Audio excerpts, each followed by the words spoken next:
আসসালামু আলাইকুম বন্ধুরা, ভিডিওটা দেখে যাবেন। আল্লাহ আমাকে খাবার দেন, আল্লাহ আমাকে খাবার দেন।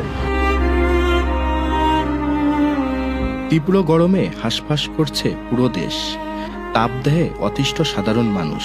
তবে এরই মধ্যে রাজধানীতে দেখা গেল এক হৃদয় ছোঁয়া আবার কিছুটা বেদনাদায়ক দৃশ্য। রাজধানীর চিনমৈত্রী সম্মেলন কেন্দ্রের সামনে রোদের মধ্যে বসে থাকা এক বৃদ্ধ দুহাত তুলে মহান আল্লাহর কাছে চাইছেন খাবার আর সামান্য কিছু অর্থ। তার কণ্ঠে ছিল অসহায়ত্ব, চোখে ছিল বেঁচে থাকার আকুতি। আল্লাহ আমাকে খাবার দেন, আল্লাহ আমাকে খাবার দেন। আমি একটা বাবার ভাত খাবার দেই, টাকা পয়সা হয়নি, আল্লাহ যদি দেয়।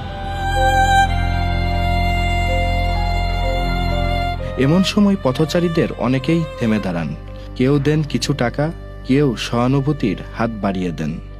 ঘটনাস্থলে উপস্থিত শারমিন নামের এক ক্ষুদ্র ব্যবসায়ী জানান, তিনি প্রায় 3 ঘন্টা ধরে বৃদ্ধকে একই স্থানে বসে থাকতে দেখেছেন।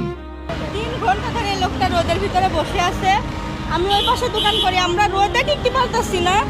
আপনি কিভাবে রোদটার ভিতরে বসে আছে এটা বলেন। বৃদ্ধের সঙ্গে কথা বলে জানা যায় তার কোনো পরিবার নেই, রাস্তাতেই থাকেন। জীবনের তাগিদে এমন এক স্থান থেকে আরেক স্থানে ঘুরে বেড়ানোই তার প্রতিদিনের বাস্তবতা। বাবা নাই, মা নাই, ভাই নাই, বোন নাই, কেউ নেই। কোনো কবরস্থানে তারে ঘুমাই, কোনো মসজিদে থাকি।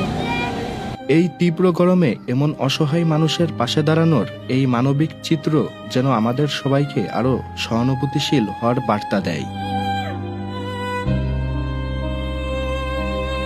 Ejaz Mahmud, channel I.